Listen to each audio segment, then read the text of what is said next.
Biology की शुरुआत करते हैं और सेल यानी कि कोशिका पहला चैप्टर पढ़ता है जिससे हम लोग स्टार्ट करेंगे।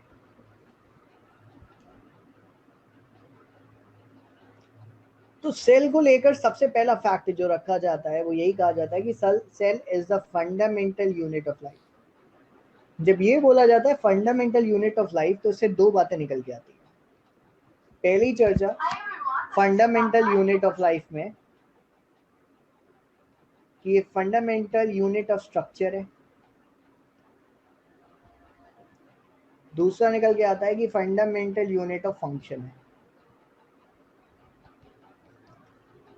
हिंदी में बोले तो फंडामेंटल का हो गया मूल इकाई। तो मूल इकाई किसकी? मूल इकाई सबसे पहली चीज अगर हम बात करें संरचना की, और दूसरा फंक्शन यानी कि क्रियाओं की।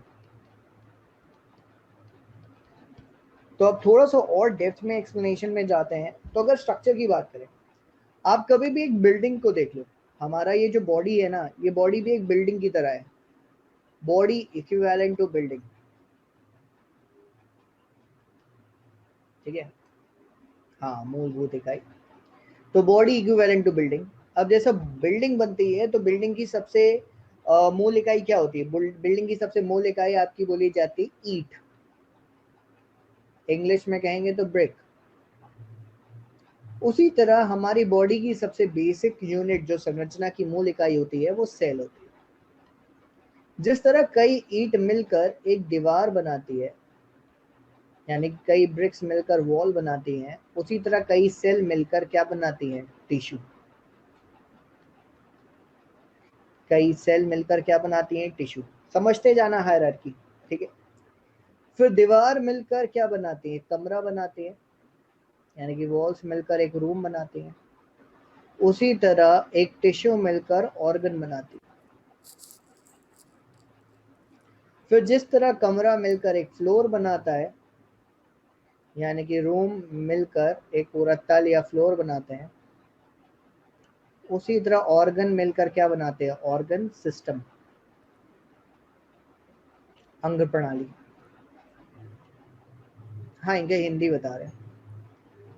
Biological name of cell cyto. हाँ, जहां भी तुमको साइट, नॉट साइटो, साइट, जहां भी तुमको सेल मिलेगा बायोलॉजिकली, उस सेल के लिए जो यूज किया जाता है वो साइट यूज किया जाता है, ठीक है। हिंदी में कोशिका कहोगे और टिश्यू को उत्तक कहोगे, ऑर्गन को अंग और इसको अंग प्रणाली। फिर फ्लोर मिलकर क्या बनाती है? बिल्डिंग। इसी तरह ऑर्गन सिस्टम मिलकर हमारी क्या बनाती है? बॉडी, क्या कह सकते हो? ऑर्गेनिज्म, या कह सकते हो जीव। तो ये क्लियर चीज हो जाती है कि ये हमारी बॉडी की संरचना की मूल इकाई है, ठीक है।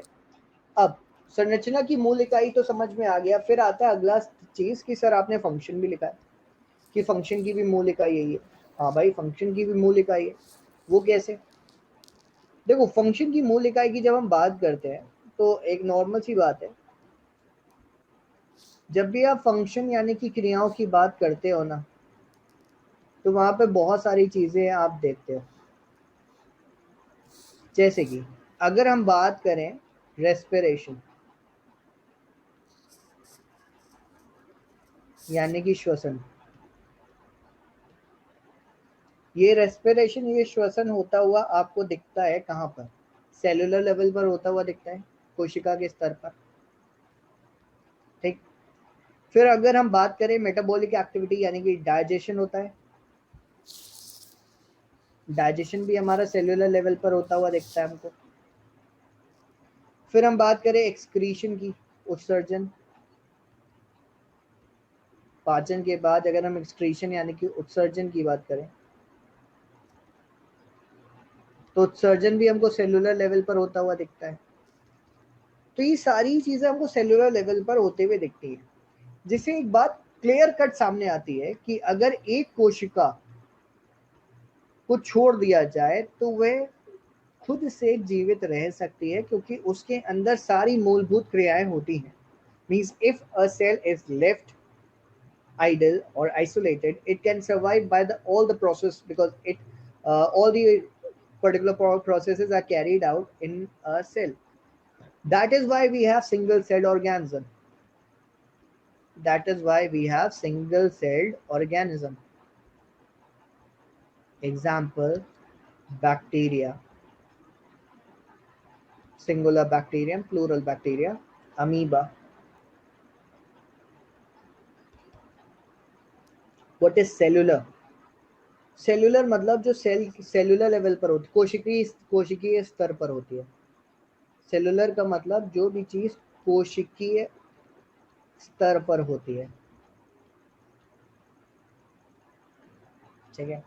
जैसे मैंने कहा रेस्पिरेशन यानी कि श्वसन. श्वसन सेल्यूलर लेवल पर होता है कि नहीं होता है? कोशिका के स्तर पर. डाइजेशन यानी कि पाचन, वो भी सेल्यूलर लेवल पर होता है कि नहीं? और ये कहाँ होता है ये अभी तुमको पता चलेगा जब मैं चैप्टर की डेप्थ में चलूंगा. अभी ओवरऑल बता रहा हूँ. अब इतनी बातें सबको क्लियर हो गई हैं तो एक बार थम्स अप दे देना, फिर हम लोग आगे बढ़ते हैं. Is this much clear?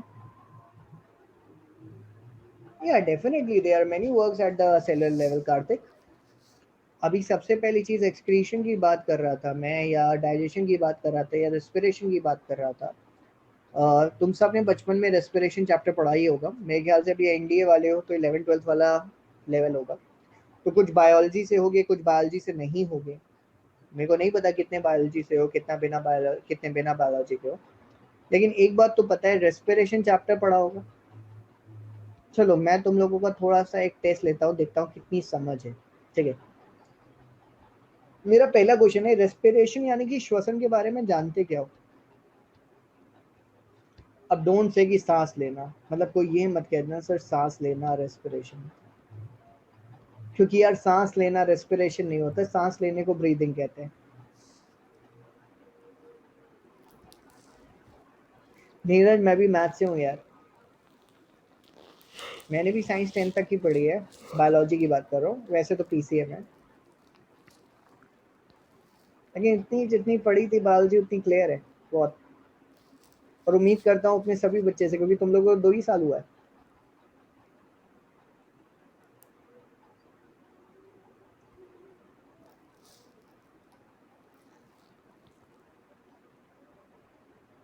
तीन साल पहले, मेरे को बहुत साल हो गए. कुछ नहीं पता. चल देखो, श्वसन यानी कि रेस्पिरेशन की अगर हम बात करें, ये सूरज राउत के लिए तालियां बजाई जाए. सूरज राउत के लिए तालियां बजाई जाए. ठीक है. रेस्पिरेशन यानी कि श्वसन की जब हम बात करते हैं ना, बेसिकली उसका पर्पस होता है ऑक्सीजन को कैरी करना. बेसिक पर्पस होता है ऑक्सीजन कैरी करके सेल तक ले जाना और सेल का कार्बन डाइऑक्साइड निकाल के वापस लंग्स में लाना. ठीक है. सूरज के लिए तालियां. देखो होता क्या है कि जब आप सांस लेते हो तो, एक मिनट, जस्ट अ मिनट.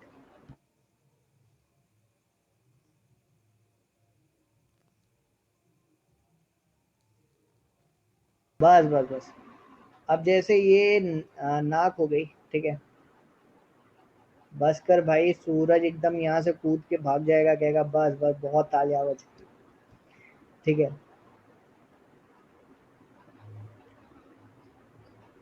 तो सपोज करो ये कोई हमारा एकदम स्मार्ट सा बंदा है. ठीक है. बढ़िया मस्त स्मार्ट सा बंदा. ठीक है. अब इस बंदे ने सांस ली. जब इसने सांस लिया तो ऑक्सीजन अंदर गया, लंग्स में पहुंचा, लंग्स से ब्लड में गया, और ब्लड से वो ऑक्सीजन कहाँ तक जाता है? सेल तक जाता है. सेल क्या करती है? उस ऑक्सीजन को ले लेती है और उसमें कार्बन डाइऑक्साइड छोड़ देती है. वही कार्बन डाइऑक्साइड वापस लंग्स में आता है और यहाँ से निकाल दिया जाता है. तो ये प्रोसेस होती है आपकी, क्या कह सकते हो, उसकी रेस्पिरेशन की.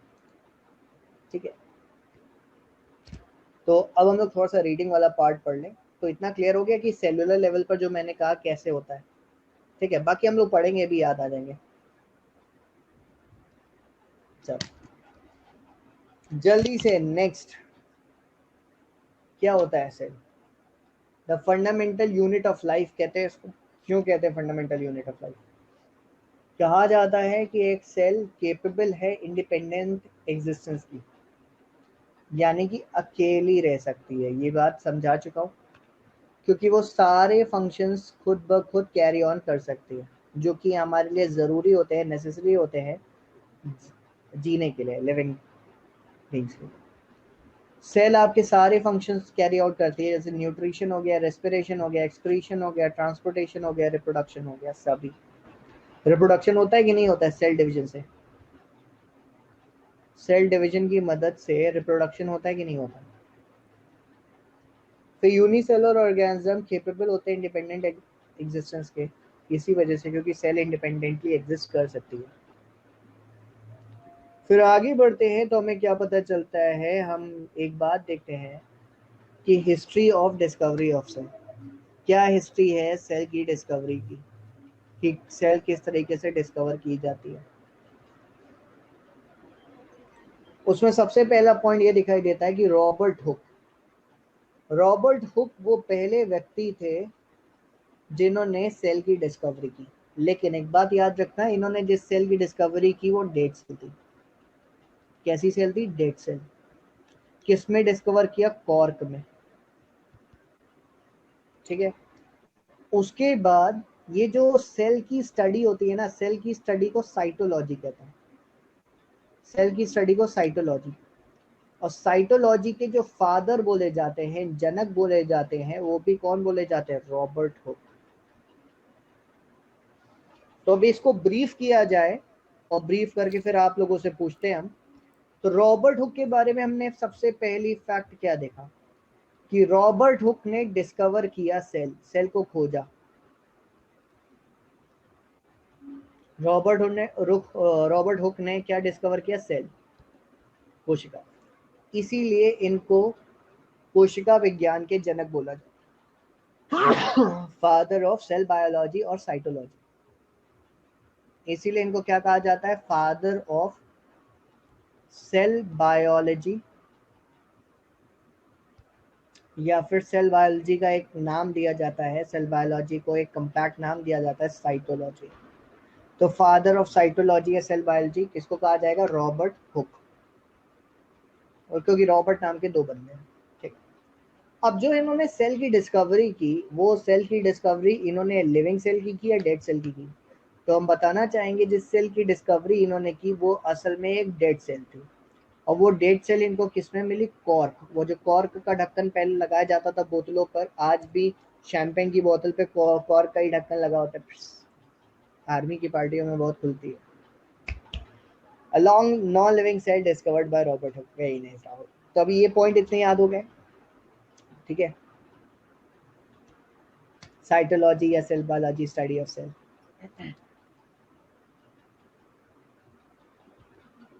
ये भी लिख दे रहा हूँ। अब मेरे ख्याल से इतने सारे पॉइंट आप लोगों को याद हो चुके हैं, यस और नो? ठीक है, फिर उसके बाद अगले पे आते हैं। ल्यूवेनहॉक, एंटन वॉन ल्यूवेनहॉक। ल्यूवेनहॉक का पूरा नाम पता है क्या है? ल्यूवेनहॉक चाचा का पूरा नाम है एंटन वॉन ल्यूवेनहॉक, याद रखना। ल्यूवेनहॉक चाचा का पूरा नाम है एंटन वॉन ल्यूवेनहॉक। तो ये है ल्यूवेनहॉक चचा का पूरा नाम। इन चचा ने क्या किया था? इन चचा ने सबसे पहले तो एक यंत्र बनाया था, एक डिवाइस बनाई थी, इंस्ट्रूमेंट बनाया था जिससे बारीक चीजों को देख सके। अब बारीक चीजों को देखने वाला ऐसा यंत्र क्या था? सोचो, एक ऐसा यंत्र जिससे बारीक चीजें देखते हैं हम लोग, ऐसे सेट करके, ऐसे डिस्कवरी करके देखते हैं। क्या है जल्दी से बताओ। यहाँ पे मैं ब्लैंक छोड़ दे रहा हूँ, बताओ क्या होगा जिससे हम लोग बहुत छोटी चीजों को देखते हैं आज भी रख के? डेफिनेटली कार्तिक, एक बार मेरे साथ क्लास में सब याद कर लो, फिर कभी कोई दिक्कत नहीं होगी। मेरे साथ क्लास में याद कर लो, मैं तुम्हें होमवर्क नहीं दिया, क्लास में याद कराने की कोशिश रहती है मेरी। माइक्रोस्कोप, बहुत सही, एंटन वॉन लीeuwenhoek ने माइक्रोस्कोप की। अब देखो भैया, इन्होंने माइक्रोस्कोप की डिस्कवरी की थी पूरी।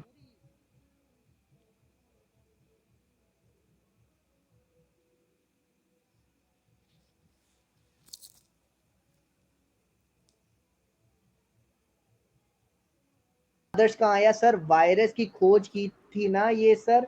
अब आदर्श, अब देखो मेरे पास माइक्रोस्कोप आ गया आदर्श, तो माइक्रोस्कोप से मैं माइक्रो चीजें देख सकता हूँ कि नहीं देख सकता? माइक्रोस्कोप से मैं माइक्रो चीजें देख सकता हूँ। अब माइक्रोस्कोप आ गया तो मैं माइक्रो चीजें देखूंगा। अब माइक्रो चीजें देखूंगा का क्या मतलब है? कोई ऐसी ऑर्गेनिज्म का नाम बताओ जिसके आगे माइक्रो लगा होता है। अब माइक्रो चीजें देखूंगा, अब माइक्रो चीजें देखूंगा तो वो कौन सी चीज होती है जिनके आगे माइक्रो लगा होता है? Micro organism. और इससे जुड़ी हुई बायोलॉजी क्या कहलाती है? Micro biology. तो माइक्रोबायोलॉजी के जनक कौन हुए? फादर कौन हुए?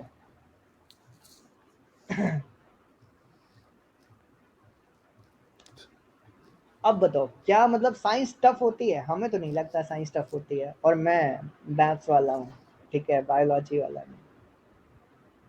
लेकिन मुझे नहीं लगता, हम लोग यार मैथ्स वालों की आदत है ना, हम लोग कनेक्शन बिठाते हैं, तभी तो इक्वेशन सॉल्व करते हैं, तो कनेक्शन बिठाते हैं बस। क्लियर? अभी इतना याद हो गया। अब देखो, माइक्रोबायोलॉजी की खोज भी इन्होंने कर दी। Micro organism, microscope. Micro cell is the shortest cell. नहीं नहीं नहीं नहीं नहीं, माइक्रो तो साइज हर सेल का होता है। शॉर्टेस्ट सेल अभी पढ़ेंगे हम, उस पर बाद में आएंगे राहुल, ठीक है? अभी हम लोग जो पढ़े पहले इस पर ध्यान दे लें, ठीक है? फिर से रिपीट कर दें। देखो, एंटन वॉन ल्यूवेनहॉक ने माइक्रोस्कोप बनाया। क्या बनाया? माइक्रोस्कोप। माइक्रोस्कोप बनाने के बाद इन्होंने माइक्रो चीजें देखना शुरू की। माइक्रो चीजें देखना शुरू की, मतलब वो माइक्रो चीजें क्या है? वो माइक्रो चीजें हैं माइक्रो ऑर्गेनिज्म। इसीलिए इनको फादर ऑफ माइक्रोबायोलॉजी कहा जाता है। बहुत सही कहा, ठीक है। अब तो ये थे जो पहले इन्होंने लिविंग सेल, पहला लिविंग सेल निकाला पॉन्ड वाटर में।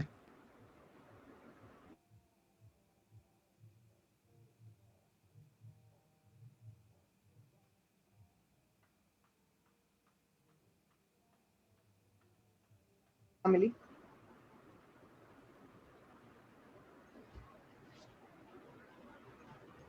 आदर्श, मेरे बारे में अगर आप, वो सीख ली मैंने, पहले हिंदी नहीं आती थी, मतलब हिंदी इन द सेंस वो नहीं आती। अब त्रिभुज और त्रिज्या नहीं बोल पाता हूँ मैं, ठीक है? So I am just simple man with normal note जो मैंने पढ़ा है, तो उतनी हिंदी बोल पाता हूँ। अभी तो बहुत याद कर लिया, बहुत सारा याद हो गया हिंदी, ठीक है? और ये कौन कहता है मैथ्स वाला बायोलॉजी नहीं पढ़ा सकता? सब पढ़ा सकता है, मैथ्स वाला कुछ भी कर सकता है। एनडीए की तैयारी जब मैं क्लास 11th में था तब मैंने दिया था, and I got chucked out from physical. SSB नहीं कर पाया था, 7 दिन की ट्रेनिंग होती थी तब। वही तुम लोग को देख के मेरे को पुराने दिन याद आ रहे, क्लास 11th वाले। तभी तो पूछ रहा हूँ, क्योंकि मेरे टाइम पे क्लास 11 में बच्चों को याद था यार, 10th तक तो हम लोगों ने पढ़ के छोड़ा था, सब याद रहता था।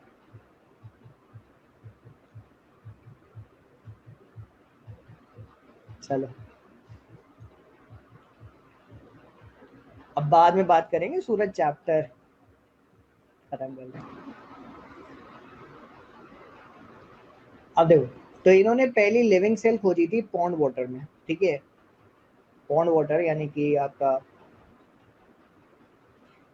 जो पॉन्ड होता है, उसका पॉन्ड क्या, तालाब, तालाब के पानी में इन्होंने सबसे पहले लिविंग सेल खोजी थी। अब रॉबर्ट ब्राउन ने डिस्कवर किया था न्यूक्लियस 1831 में, 1831, ठीक है? रॉबर्ट ब्राउन ने डिस्कवर किया था न्यूक्लियस 1831 में।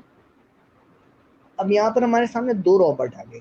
एक रॉबर्ट हुक है जिन्होंने सेल की खोज की, दूसरे रॉबर्ट ब्राउन है जिन्होंने न्यूक्लियस की खोज की 1831 में। फिर इसके बाद आते हैं पुरकिंजे। पुरकिंजे ने कॉइन किया टर्म प्रोटोप्लाज्म। पुरकिंजे ने कॉइन मतलब एक नया टर्म बनाया प्रोटोप्लाज्म। अब ये प्रोटोप्लाज्म कौन सा टर्म था? 1839 में आने वाला। जब भी हम सेल की बात करते हैं तो सेल के अंदर एक लिक्विड होता है जिसको साइटोप्लाज्म कहते हैं।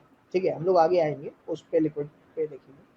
उसके साथ साथ सेल के जितने भी इंटरनल ऑर्गन्स होते हैं ना, उनको एक साथ जब हम पढ़ते हैं तो उसको हम कहते हैं प्रोटोप्लाज्म। साइटोप्लाज्म और सेल के अंदर के सेल ऑर्गेनल्स को एक साथ जब बोलते हैं तो उसको प्रोटोप्लाज्म कहते हैं। ये प्रोटोप्लाज्म शब्द पुरकिंजे ने इस्तेमाल किया था। ये इंपॉर्टेंट फैक्ट है, इस पर कई बार क्वेश्चन पूछा गया। ये जो थर्ड फैक्ट है ये इंपॉर्टेंट है, इस पे कई बार क्वेश्चन पूछा गया।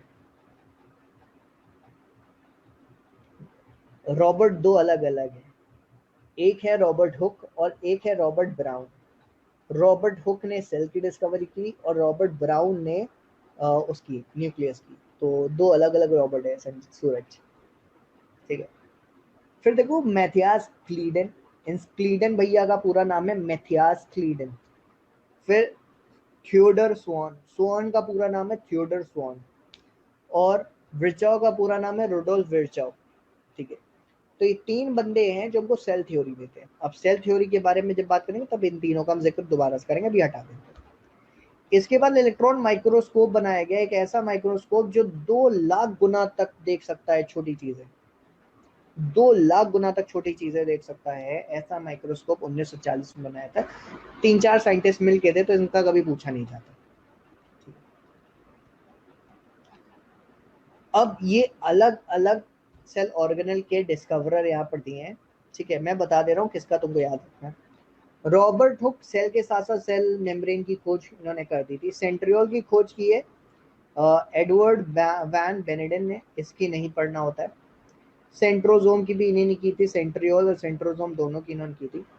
साइटोस्केलेटन का भी हमको नहीं करना है, हमें करना है सिर्फ माइटोकॉन्ड्रिया का। मुद्दे की बात बताएं तो हम माइटोकॉन्ड्रिया तक चलते हैं। ये रहे माइटोकॉन्ड्रिया। माइटोकॉन्ड्रिया में एल्बर्ट वॉन कोलेकर, जिन्होंने मसल की स्टडी की, लेकिन इसका क्रेडिट जिनको दिया जाता है वो है रिचर्ड एल्टमैन। रिचर्ड एल्टमैन ने सबसे पहले इनको पहचाना था। उनका जो माइक्रोस्कोप था वो एक कंपाउंड माइक्रोस्कोप तो नहीं कहेंगे, उन्होंने मैग्नीफाइंग लेंस का इस्तेमाल करके एक माइक्रोस्कोप बनाया था, सिंगल मैग्नीफाइंग लेंस का इस्तेमाल करके। गूगल करोगे ल्यूवेनहॉक का माइक्रोस्कोप, मतलब माइक्रोस्कोप और ल्यूवेनहॉक, तो तुमको दिख जाएगा। उन्होंने एक बोर्ड, मतलब एक लकड़ी का फ्लैपल लिया था, उस लकड़ी के फ्लैपल में बीच में लेंस लगा दिया था और एक तरफ उन्होंने पॉइंटेड उस पर क्या कहते हैं स्क्रू पर सेल जिसको डिस्कवर करना, मतलब जिसको स्टडी करना होता है उसको प्लेस करते थे। उसके पीछे एक स्पिरिट लैम्प लगा रखा था, स्पिरिट लैम्प जहाँ से रोशनी आती थी उस पर, और तब वो उस पर देखते थे।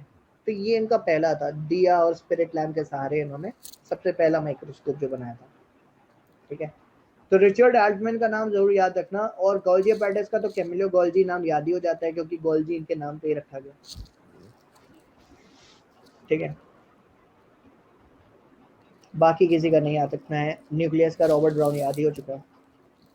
ठीक है, चल अब ये आपको एक सेल दिखाई दे रही है, ये एक असल में एनिमल सेल है। अभी हमने प्रोटोप्लाज्म का जिक्र किया था, अभी हम सब ने प्रोटोप्लाज्म का जिक्र किया था। तो जल्दी से बताओ प्रोटोप्लाज्म ये शब्द सबसे पहले किसने इस्तेमाल किया, उसका नाम बताओ। तुम लोग नाम बताओ कमेंट सेक्शन में, तब तक मैं आगे बताता हूँ। तो ये जो अंदर तुमको लिक्विड दिख रहा है ऑरेंज कलर का, ये जो ऑरेंज कलर का लिक्विड है, इसी लिक्विड को कहते हैं हम साइटोप्लाज्म। इसी लिक्विड को हम क्या कहते हैं? साइटोप्लाज्म। देखो यहाँ पर दिया, इस लिक्विड के साथ जब ये सारे ऑर्गेनल्स, ये जितने भी ऑर्गेनल्स तुमको यहाँ से यहाँ लिखे मिल रहे हैं और ये यहाँ से यहाँ लिखे मिल रहे हैं, ये सारे ऑर्गेनल, सारे के सारे ऑर्गेनल, इनको अगर हम इस साइटोप्लाज्म, मतलब साइटोप्लाज्म प्लस ये सारे सेल ऑर्गेनल ले लें, तो इसको कंबाइंड कहा जाता है प्रोटोप्लाज्म। और ये शब्द पुरकिंजे ने बोला था, बहुत से ये शब्द सबसे पहले पुरकिंजे ने बोला। ठीक है, गुड। अब आगे बढ़ते हैं। सेल थ्योरी के बारे में पहले बताया तो कहा था पलट के वापस आएंगे सेल थ्योरी पर, तो हम लोग सेल थ्योरी पर आ रहे हैं। सेल थ्योरी के बारे में कौन कौन बोल रहे थे? मैथियास लीडन, इनका पूरा नाम है मैथियास लीडन। इनका पूरा नाम है थियोडोर स्वॉन, इनका नाम है रुडोल्फ विर्चॉव। ठीक है, नहीं न्यूक्लियस नहीं आता, न्यूक्लियस हटा के बाकी जितने सेल ऑर्गेनल है वो सारे। ठीक है,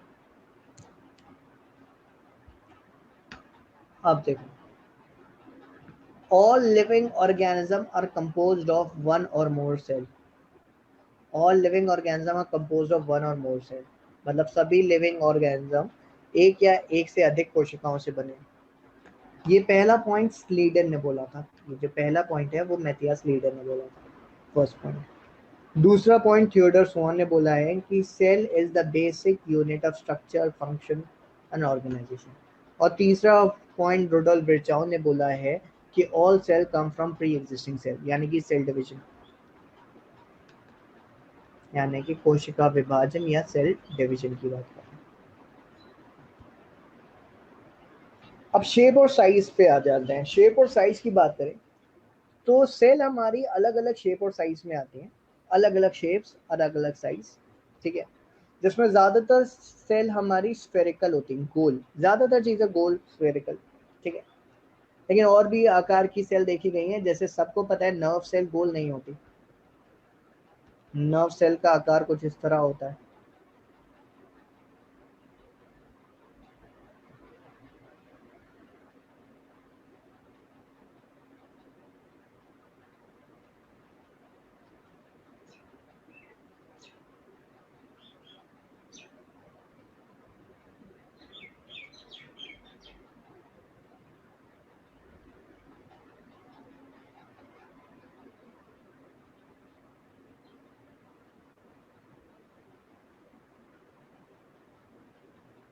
कुछ इस तरह नर्व सेल होती है। यस या नो? आदर्श, मेरे को यहाँ पर अगर टोटल पढ़ाते हुए की बात करें तो हो चुका है करीबन 3 साल यहाँ ऑनलाइन, ऑफलाइन तो बहुत साल, नहीं 28 साल के तो हम खुद हैं। हाँ, 7 साल से ज्यादा हो चुका पढ़ाते हुए, यहाँ पर ऑनलाइन 3 साल हो चुका है। ठीक है, तो नर्व सेल सारी गोल तो होती नहीं, नर्व सेल का हम लोग देख ही चुके हैं, नर्व सेल का आकार कुछ ऐसा होता है। ठीक है, सेल हमारी ज्यादातर माइक्रोस्कोपिक होती है, impossible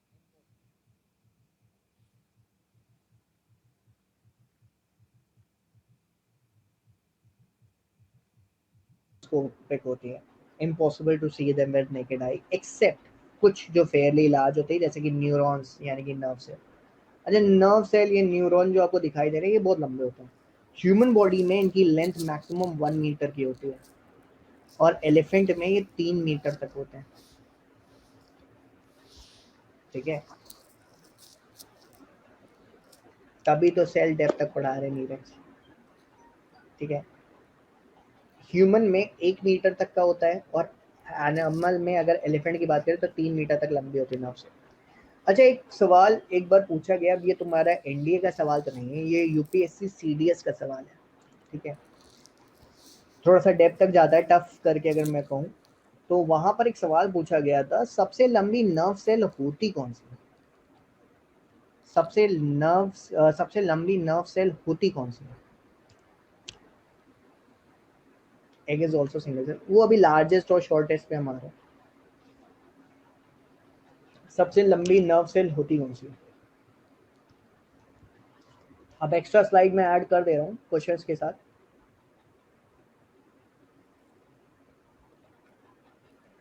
smallest cell,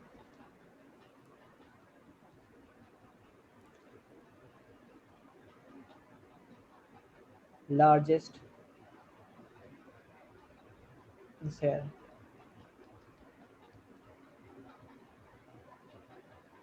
longest cell. कौन सा न्यूरॉन सबसे लंबी नर्व सेल?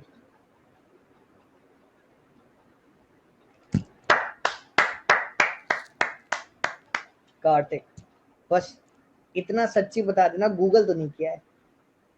अगर गूगल नहीं किया तो tremendous, job, literally very nice. Longest nerve cell, sciatic, पैर में होती है, यही दब जाती है तो साइटिका हो जाता है, यही पैर की नस स्पाइन से होती है, पीछे कमर से स्पाइन से लेकर पैरों तक होती है। अगर ये नस दब गई तो, अच्छा भाई से पूछा, तो फिर चलना फिरना हमारा खत्म। अगर ये नस दब गई तो चलना फिरना खत्म। ठीक है, सियाटिका जो बीमारी होती है वो यही होती है, सियाटिक नर्व में दिक्कतें आती है। ठीक, तो सियाटिक नर्व सेल। अब स्मॉलेस्ट होती है ह्यूमन बीइंग में ह्यूमन स्पर्म, ह्यूमन बीइंग में ह्यूमन स्पर्म। लार्जेस्ट होता है एग, ऑस्ट्रिच एग। और लॉन्गेस्ट सेल होती है नर्व सेल। अब एक सवाल आता है, मेरी आवाज नहीं आ रही क्या? अब एक सवाल ये आता है कि सर एक जगह हमने पढ़ा है माइकोप्लाज्मा लेडलाई, बैक्टीरिया एक होता है सर, हमने पढ़ा है, उसको कहते हैं माइकोप्लाज्मा। ठीक है, कहीं पर माइकोप्लाज्मा लेडलाई लिखा होता है, कहीं पर माइकोप्लाज्मा मेम्ब्रेना लिखा होता है, तो बहुत अलग अलग होता है। ठीक है, तो माइक्रोप्लाज्मा लेडलाई को लेकर मैं चलता हूँ, अक्सर मेरे को यही मिला है कि सर उसको लोग कहते हैं स्मॉलेस्ट सेल, तो मैं कहता हूँ नहीं बेटा, वो स्मॉलेस्ट सेल नहीं है, वो स्मॉलेस्ट सेलुलर ऑर्गेनिज्म है, यानी कि एक कोशिकीय सबसे छोटा जीव, स्मॉलेस्ट सेलुलर ऑर्गेनिज्म, एक कोशिकीय सबसे छोटा जीव, माइकोप्लाज्मा लेडलाई। नहीं नहीं नहीं, साइटिका बीमारी अलग है, पैरालिसिस अलग है। पैरालिसिस दिमाग से होता है, दिमाग में जो सेरिब्रम सेरिबेलम का हिस्सा होता है, असल में जब तुम लोग अभी बायोलॉजी में मैं तुमको नर्वस सिस्टम पढ़ाऊंगा, तो जो सेरिब्रम होता है ना, सेरिब्रम के भी 4 हिस्से होते हैं। एक हिस्सा होता है जो कोऑर्डिनेट करता है हमारे सेरिबेलम के साथ, तो जो हिस्सा हमारे सेरिबेलम के साथ कोऑर्डिनेट करता है ना, वो काम करना बंद कर देता है, तो जिससे हमारी बॉडी के जितने भी वॉलेंटरी मूवमेंट होते हैं ना, वो खत्म हो जाते हैं, तो हमारी बॉडी बस पड़ी रहती है मुंह टेढ़ा, क्योंकि उसकी भी सेलर नर्व्स का जो कोऑर्डिनेशन है वो सब जा चुका होता है रवि।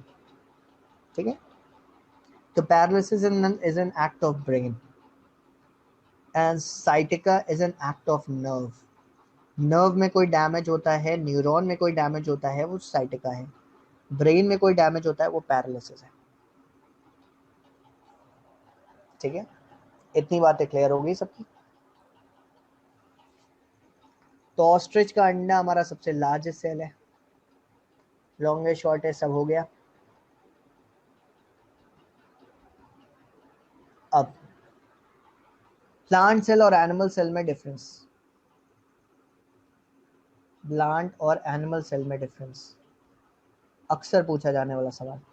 सबसे पहला डिफरेंस जो कि इसमें गलत दिया गया है, मैं उस डिफरेंस को ज़रा रब कर दूं यहाँ से।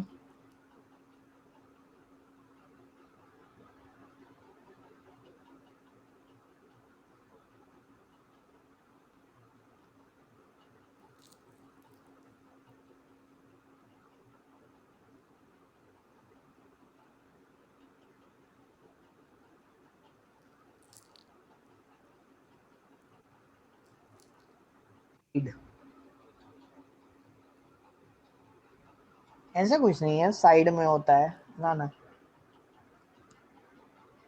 और कुछ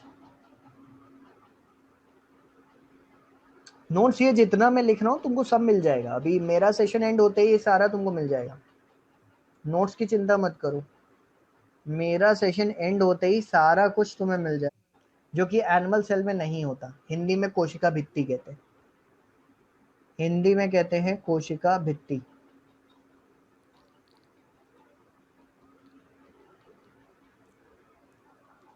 ठीक है, दूसरा, प्लांट में वैक्यूल सिंगल लार्ज होता है, सिंगल लार्ज। एनिमल में या तो नहीं होता, और अगर होता है, if it is then very small, तो बहुत छोटा होता है अगर होता है। ठीक, दूसरा, एनिमल में सेंट्रोजोम होता है, ठीक है, जो कि प्लांट में नहीं होता। प्लांट में प्लास्टिड्स होती है, जो कि एनिमल में नहीं होती। उनको इकट्ठा प्लास्टिड्स कहते हैं कार्तिक, इकट्ठा उनको प्लास्टिड्स कहते हैं, ठीक है। तो सिंपल लिख दो, प्लास्टिड्स होता है, इनमें नहीं होता। तो कुल मिला के 4 अंतर थे, 4 डिफरेंस। प्लांट में सेल वॉल है, प्लांट में प्लास्टिड है, प्लांट में वैक्यूल सिंगल लार्ज है। एनिमल में सेल वॉल नहीं है, एनिमल में प्लास्टिड नहीं है, एनिमल में वैक्यूल नहीं होता, अगर है तो बहुत छोटा है। 3 डिफरेंस ये हो गए। चौथा, एनिमल में सेंट्रोजोम होता है, जो प्लांट में नहीं होता, ठीक है। तो ये क्लियर। अभी जब वापस से रिपीट मारोगे इस लेक्चर को तो वहां से कर लोगे। राहुल मैं अलग से लिख दे रहा हूँ, ठीक है, क्लियर हो जाएगा। एनिमल के पास क्या होता है पहले ये देख लो। एक्स्ट्रा में सेल वॉल है एनिमल के पास, एक्स्ट्रा में प्लास्टिड्स हैं एक्स्ट्रा, और वैक्यूल सिंगल लार्ज, ठीक है। ये point number 1। Point number 2, sorry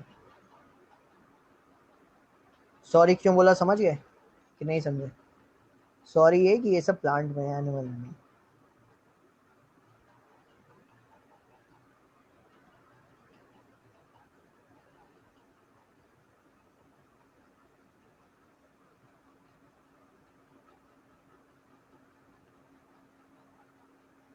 ठीक है। अब एनिमल में क्या हाल है, एनिमल का हाल बताएं तो सेल वॉल नहीं है, प्लास्टिक नहीं है, वैक्यूल इफ देन स्मॉल, मतलब या तो नहीं है, अगर है तो स्मॉल। और चौथा, सेंट्रोजोम,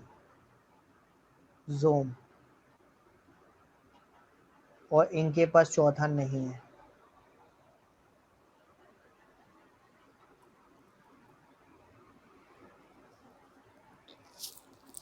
ठीक है। हाँ वही जो मेरे से गलती हो गई थी, मैंने करेक्ट कर दिया, ठीक है।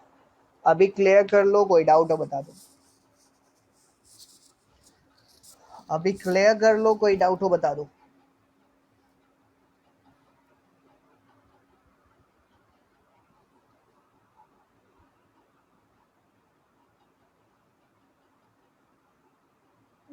हो सकता है, लेकिन प्लांट सेल और एनिमल सेल में एक बात होती है, एनिमल सेल स्टिफ नहीं होता, प्लांट सेल स्टिफ होता है।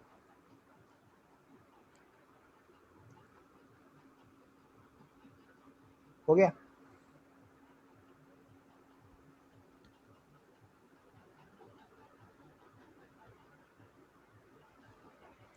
अब अलग अलग पार्ट्स पे आते हैं। सबसे पहले सेल वॉल। सेल वॉल की बात करें तो सेल वॉल होती किसमें, ये केवल प्लांट सेल में होती है, और ये बनी होती है सेल्यूलोज की, और सबसे बड़ी बात ये डेड होती है, ठीक है। ये बनी होती है सेल्यूलोज की। अब ये हार्ड होती है और फुल्ली परमिएबल भी होती है।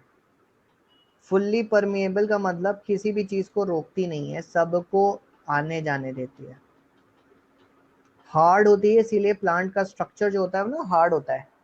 हम लोग जैसे क्या होता है, स्टिफ मतलब हार्ड, ठीक है। प्लांट से जो होती है स्टिफ होती है। प्लांट्स में कभी लचीलापन नहीं दिखेगा, क्योंकि जब उनकी सेल वॉल बन जाती है तो वो लचीलापन नहीं रहने देती है, ठीक है। अब तुम हम लोगों में देख लो, हमारी बॉडी एकदम मस्त, एकदम कुकली बुकली बुश करते रहते हैं क्यों? क्योंकि ये एनिमल सेल सॉफ्ट होती है, प्लांट सेल सॉफ्ट नहीं होती, स्टिफ होती है वो, ठीक है। इवन पत्ता भी छोगे ना तो कोपल से पैदा होने तक ही होता है, बाद में वो स्टिफ हो जाता है। तो इनकी जो सेल वॉल बनी होती है वो सेलुलोज की बनी होती है। हाँ, सेल वॉल की हिंदी कोशिका भित्ति, वो गलत लिखा है वहां पर, कोशिका भित्ति,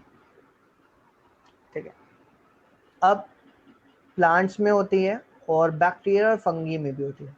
बैक्टीरिया फंगी की जो सेल वॉल होती है वो किटिन की बनी होती है। बैक्टीरिया फंगी की जो सेल वॉल होती है वो किसकी बनी होती है? किटिन की। याद रखना, बैक्टीरिया फंगी की जो सेल वॉल होती है वो किटिन की बनी होती है। याद कर लो और लिख लो, बैक्टीरिया और फंगी की सेल वॉल किटिन की बनी होती है। लिखो जल्दी से कमेंट सेक्शन में, बैक्टीरिया और फंगी की जो सेल वॉल होती है वो किटिन की बनी होती है।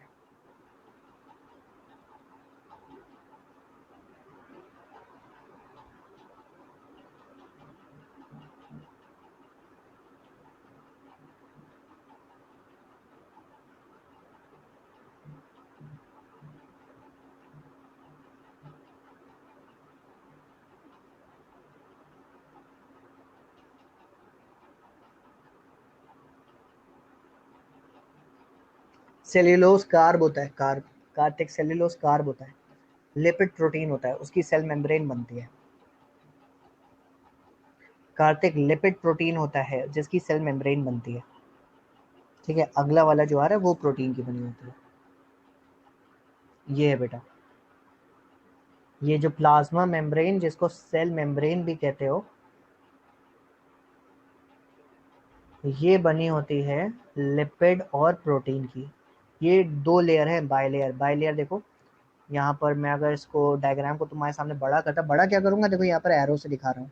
ये देखो, ये जो लाइन आई है ये लाइन एरो है असल में, और ये एरो दिखा रही है। देखिए जो आपको ये पूरा पूरा सर्कल ऐसे ऐसे दिखाई दे रहा है, उसको मैंने ऊपर आपको दर्शाया हुआ है कि वो असल में बायलेयर है। बायलेयर मतलब दो लेयर, पहली लेयर और ये दूसरी लेयर, दो लेयर। एक लेयर इसकी बनी है भैया लिपिड की और दूसरी लेयर बनी है प्रोटीन की। एक लेयर बनी है लिपिड की और दूसरी लेयर बनी है प्रोटीन की। ठीक है, कोई बात नहीं, कंफ्यूजन दूर करना ही मेरा काम है। हाँ, बैक्टीरिया और फंगी की सेल वॉल किटिन की बनी होती है। ठीक है, अब ये जो प्लाज्मा मेम्ब्रेन होती है, सेल मेम्ब्रेन होती है, ये कंटेनर का काम करती है। किसके लिए? साइटोप्लाज्म के लिए। ये साइटोप्लाज्म के लिए कंटेनर का काम करती है। ठीक है, चलो आगे बढ़े। अब ये जब कंटेनर का काम करती है तो उसके साथ साथ एक काम और करती है, ये सेमी परमेबल होती है। सेमी परमेबल, वो फुल्ली परमेबल थी, पूरी तरीके से सब कुछ अलाउ कर रही थी, लेकिन ये सेमी परमेबल होती है। सेमी परमेबल का मतलब कुछ चीजों को अलाउ करती है और कुछ चीजों को अलाउ नहीं करती। ठीक है, कुछ चीजों को ये आने देती है और कुछ चीजों को रोक लेती है, तो इसीलिए इसको कहा जाता है ये सेमी परमेबल है। ठीक है, या पार्शली परमेबल है।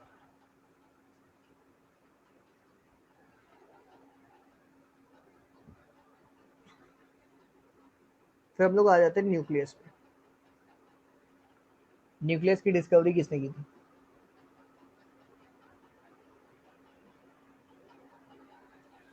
कमेंट सेक्शन में जवाब दो। कार्तिक, राहुल, नीरज, रवि, कुमार रवि। न्यूक्लियस हिंदी में केंद्रक कहते हैं। इसकी खोज किसने की थी, डिस्कवरी किसने की थी? न्यूक्लियस को कवर किया जाता है डबल मेम्ब्रेन के द्वारा, दोहरी परत से होती है वो दोहरी परत, न्यूक्लियर मेम्ब्रेन कहलाती है।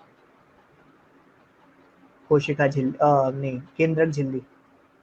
हिंदी में न्यूक्लियर मेम्ब्रेन को कहते हैं केंद्रक झिल्ली।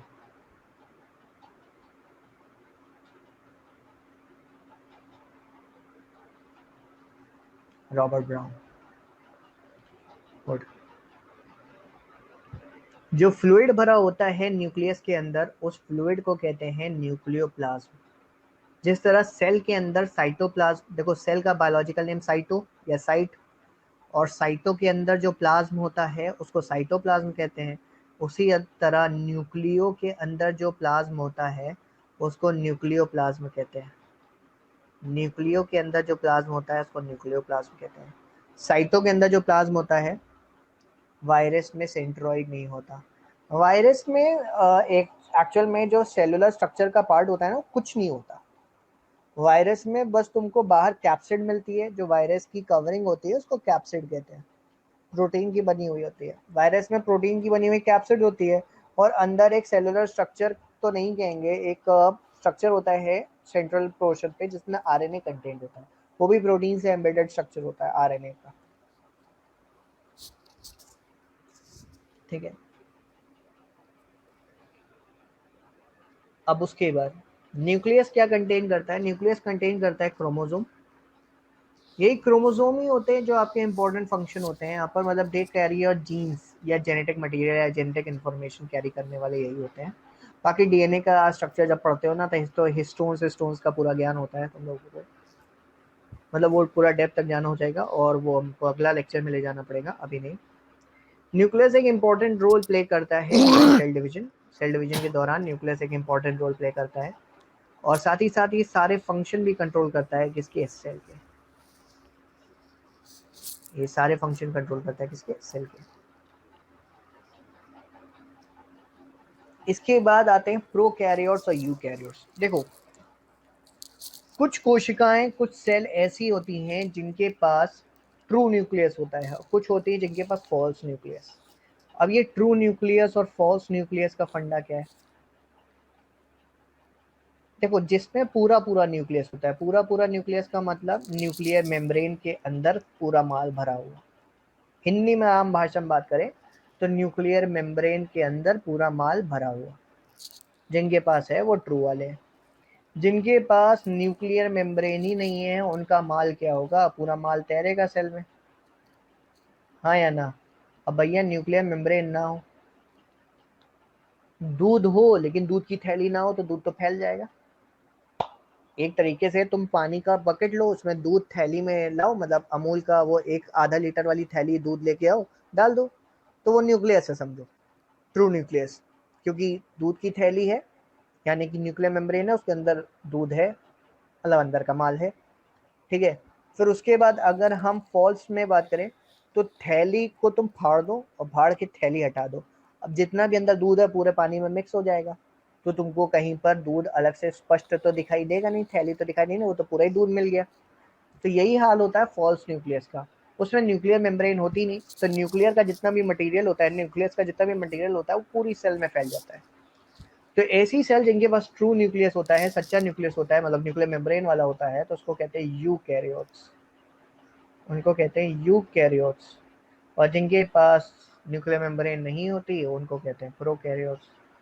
प्रोकैरियोट्स का एग्जांपल होता है बैक्टीरिया, सिंगल सेल्ड।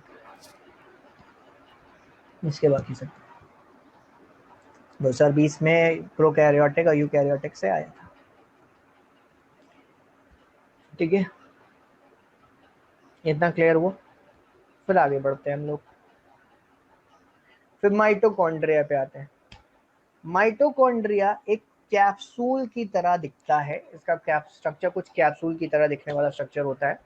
ये भी डबल मेम्ब्रेन होता है। अब डबल मेम्ब्रेन के दो लोग हो गए, कौन कौन? पहला कौन है, दूसरा कौन, जल्दी से बताओ। डबल मेम्ब्रेन के दो लोग हो गए, ठीक है, और एक सेल भी है, किसकी सेल? तीसरा वो हो गया। चलो, डबल मेम्ब्रेन के तीन लोग अभी तक हम पढ़ चुके हैं, जल्दी से बताओ कौन कौन।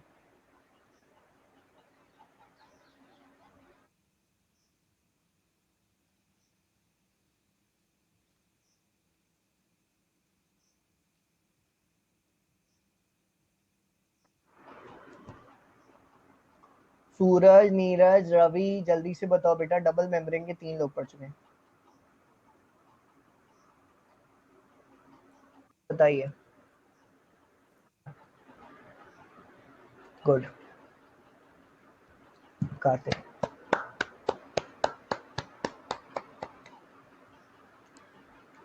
जो इनर मेम्ब्रेन होती है वो एक number of finger like structure में दिख रही होती है, जैसे कि तुमको यहाँ दिख रहा है क्रिस्टी, दिख रही है एक बहुत सारे फिंगर लाइक स्ट्रक्चर यहाँ पर, इनको कहते हैं क्रिस्टी फिंगर लाइक स्ट्रक्चर। फिर माइटोकॉन्ड्रिया एक साइट होती है। राहुल, उसकी कोई टेंशन नहीं है, पूरा पूरा हिंदी में मैंने हर एक स्लाइड का रखा हुआ है, बस मैं हिंदी को सामने लाके दोबारा नहीं रीड करता। रीजन है कि समझा देता हूँ पूरा हिंदी में, आपको जो टर्मिनोलॉजी दिक्कत देती है वो मेरे को बता दो। जैसे कोशिका भित्ति वो वहां पर गलत लिखा हुआ था, तो मैंने कोशिका भित्ति बता दिया।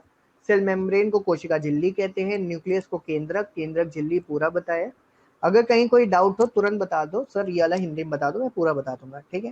दूसरी माइटोकॉन्ड्रिया की भी हिंदी होती है, माइटोकॉन्ड्रिया को हिंदी में कहते हैं कणहाव सूत्र, लेकिन कभी किसी बुक में लोगों को बताया नहीं जाता, उन सबको माइटोकॉन्ड्रिया ही बताया जाता है,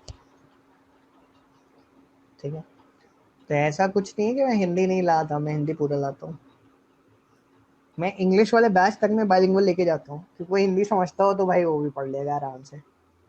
जो टोटल इंग्लिश वाले मेरे बैचेस है ना, मैं उसमें भी बाइलिंगुअल रख देता हूँ करने, कि भाई किसी के साथ अन्याय ना हो। कोई बंदा थोड़ा सा भी अगर हिंदी का ज्ञान रखता होगा, उसको समझना और ट्रिक्स उठानी हो तो वहां से उठा ले।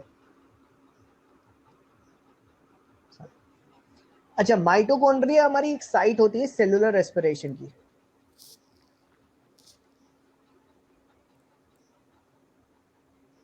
ठीक है। माइटोकॉन्ड्रिया एक साइट होती है सेलुलर रेस्पिरेशन की, कोशिकीय श्वसन की, कोशिकीय श्वसन की एक साइट होती है। अब सेलुलर रेस्पिरेशन या कोशिकीय श्वसन की बात करें, देखो माइटोकॉन्ड्रिया में जो आपका प्रोसेस चलता है ना, जिसमें हम कहते हैं एटीपी में एनर्जी निकलती है, ये एटीपी में जो एनर्जी निकलती है इस प्रोसेस को कहते हैं क्रेब्स साइकिल। ये एग्जाम में पूछा जाने वाला सवाल है, और क्रेब्स साइकिल में कितने एटीपी एनर्जी निकलती है, ये सब रेस्पिरेशन का पार्ट है, लेकिन यहाँ बता दे रहा हूँ ताकि तब भी याद रहे। देखो टोटल एक ग्लूकोज तोड़ने के बाद जो एनर्जी निकलती है वो कितने एटीपी निकलती है, एक ग्लूकोज के तोड़ने पे 38 एटीपी निकलती है। कितनी एटीपी? 38, ठीक है। मेरी वॉइस क्लियर नहीं आ रही? अभी है?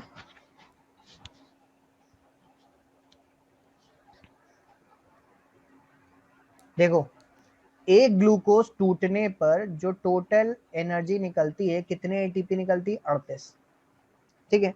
इस 38 एनर्जी में से 36 आते हैं माइटोकॉन्ड्रिया से। कहां से आते हैं? 36 आते हैं माइटोकॉन्ड्रिया से, और 2 आते हैं साइटोप्लाज्म से, 2 आते हैं साइटोप्लाज्म से, ठीक है। जो माइटोकॉन्ड्रिया में प्रोसेस चलती है उस प्रोसेस का नाम होता है क्रेब्स साइकिल। जो माइटोकॉन्ड्रिया में प्रोसेस यानी कि प्रक्रिया चलती है उसको कहते हैं क्रेब्स साइकिल। तो अगर कोई तुमसे पूछता है कि क्रेब्स साइकिल से कितनी एनर्जी निकल के आती है, क्रेब्स साइकिल से, सुनना गौर से, क्रेब्स साइकिल अगर लिखेगा तो 36 एटीपी लिखोगे, ठीक है। अगर टोटल रेस्पिरेशन से पूछेगा तो 38 एटीपी लिखोगे, ठीक है। ब्लैंक पन्ने पे लिख दे रहा हूं। रेस्पिरेशन यानी कि श्वसन से एनर्जी प्रोड्यूस होती है, रेस्पिरेशन यानी कि श्वसन से एनर्जी प्रोड्यूस होती है। कैसे? श्वसन में एक प्रक्रिया होती है ब्रीदिंग, ब्रीदिंग के द्वारा आता है ऑक्सीजन, ऑक्सीजन आने के बाद जाता है कोशिका तक यानी कि सेल तक। सेल उस ऑक्सीजन को ग्रहण करने के बाद सेल के अंदर ग्लूकोज तो पहुंच ही चुका होता है पाचन के द्वारा, इस ग्लूकोज को तोड़ के एनर्जी बनाना शुरू करती है। ग्लूकोज को तोड़ के क्या बनाती है? एनर्जी। एक ग्लूकोज को तोड़ने के बाद कितनी एनर्जी बनाती है? ऑक्सीजन का इस्तेमाल करके, ऑक्सीजन का इस्तेमाल करके वो बनाती है 38 एटीपी एनर्जी। एटीपी क्या है? एटीपी करेंसी यूनिट बोली जाती है। एटीपी को करेंसी बोला जाता है, करेंसी। जैसे तुम लोग रुपया पैसा यूज करते हो, करेंसी है, मुद्रा है, उसी तरह करेंसी जिसमें हम लोग एनर्जी को नापते हैं उसको एटीपी कहते हैं। फुल फॉर्म नीरज ने लिखा है बहुत सही, adenosine triphosphate, full form adenosine triphosphate, ठीक है। तो अगला सवाल ये आता है कि क्या ये 38 एटीपी एक ही जगह बनती है? नहीं, ये 38 दो जगह बनती है। कितनी जगह? 2 जगह। एक प्रक्रिया हो रही होती है साइटोप्लाज्म में, एक प्रक्रिया हो रही होती है साइटोप्लाज्म में, और दूसरी प्रक्रिया चल रही होती है माइटोकॉन्ड्रिया में। एक प्रक्रिया चल रही होती है साइटोप्लाज्म में और दूसरी प्रक्रिया चल रही होती है माइटोकॉन्ड्रिया। माइटोकॉन्ड्रिया में जो प्रक्रिया चलती है उस प्रक्रिया का नाम है क्रेब्स साइकिल। माइटोकॉन्ड्रिया में जो प्रक्रिया चल रही होती है उसका नाम है क्रेब्स साइकिल। और क्रेब्स साइकिल में 38 में से 36 एटीपी निकलते हैं। और यहाँ पर चल रही होती है ग्लाइकोलिसिस, यहाँ पर चल रहा होता है ग्लाइकोलिसिस, ये ऑक्सीजन के बिना होता है, ये ऑक्सीजन के साथ होता है, और ये ऑक्सीजन के बिना, विदाउट ऑक्सीजन। ठीक है, यहां पर निकलते हैं 2 एटीपी, तो 2 + 36 कुल मिला के कितने हो गए? 38। क्लियर हो गया सबको ये बात? ये तुम लोग रेस्पिरेशन चैप्टर में पढ़ोगे, अभी से इसलिए बता दिया, सेल का टाइम था, सेल में आ रहा था, क्लियर कर दिया। माइटोकॉन्ड्रिया का पूरा काम भी खत्म हो गया हमारा। अब अगला सवाल है बेटा, माइटोकॉन्ड्रिया की खोज किसने की थी? अगर याद हो गया था नाम तो ठीक, नहीं याद हुआ तो वापस देख लेना, लेकिन अगर पता है तो बता दो। ठीक है, माइटोकॉन्ड्रिया के पास एक बहुत बड़ी चीज होती है, उसका खुद का अपना डीएनए और अपने खुद के राइबोसोम, दो चीजें। राइबोसोम का नाम जहां भी आएगा वहां पर एक बात याद रखना, राइबोसोम का बस एक ही काम होता है, प्रोडक्शन ऑफ प्रोटीन। कसम खा लेना इस बात की, राइबोसोम बोले तो प्रोडक्शन ऑफ प्रोटीन, राइबोसोम बोले तो प्रोडक्शन ऑफ प्रोटीन। तो अगर कोई तुमसे पूछता है क्या माइटोकॉन्ड्रिया अपना खुद का प्रोटीन बना सकता है, तो ताल ठोक के कहना हाँ भाई बना सकता है। क्यों बना सकता है? क्योंकि माइटोकॉन्ड्रिया के पास खुद का राइबोसोम है। जिसके पास भी राइबोसोम है वो अपना खुद का बना सकता है प्रोटीन। क्लियर? बात समझ में आई?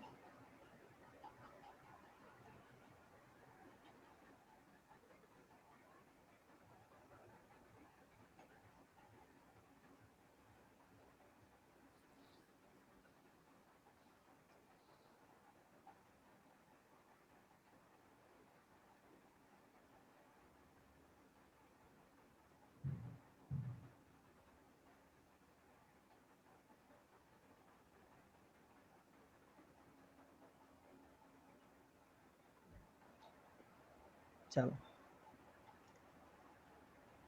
नेक्स्ट आते हैं हम लोग, ये हिंदी वाली स्लाइड आ गई। ठीक है, माइटोकॉन्ड्रिया एक कैप्सूल जैसी संरचना है, यह एक दोहरी झिल्ली की संरचना है। इसकी आंतरिक झिल्ली में कई उंगलियों जैसी संरचनाएं प्रक्षेपित किया जाता है या कहा जाता है। माइटोकॉन्ड्रिया सेलुलर श्वसन का स्थल है। सेलुलर श्वसन के बाद ऊर्जा एटीपी के रूप में संग्रहित होती है माइटोकॉन्ड्रिया में। माइटोकॉन्ड्रिया में अपने डीएनए और राइबोसोम होते हैं, इसलिए माइटोकॉन्ड्रिया अपने स्वयं का प्रोटीन का उत्पादन कर सकता है। ठीक है, माइटोकॉन्ड्रिया का फंक्शन वही है, सेलुलर रेस्पिरेशन, इसीलिए इसको power house of the cell कहा जाता है। ठीक है, अब 6 बज चुका है। ठीक है, तो बाकी की चर्चाएं हम लोग अगली क्लास में ही करेंगे। तो एल्बर्ट कॉन कोलेकर 1857, इसके बाद एक और थे रवि, मैंने सबका नाम बताया। चलो अभी पढ़ लेना, तुम लोग के पास ये पहुंच जाएगा। तो कोई डाउट किसी का? Anyone, any doubt? यहां से हम लोग नेक्स्ट टर्न पे शुरू करेंगे। चलो तो मिलते हैं फिर नेक्स्ट सेशन में। Thank you everyone, thank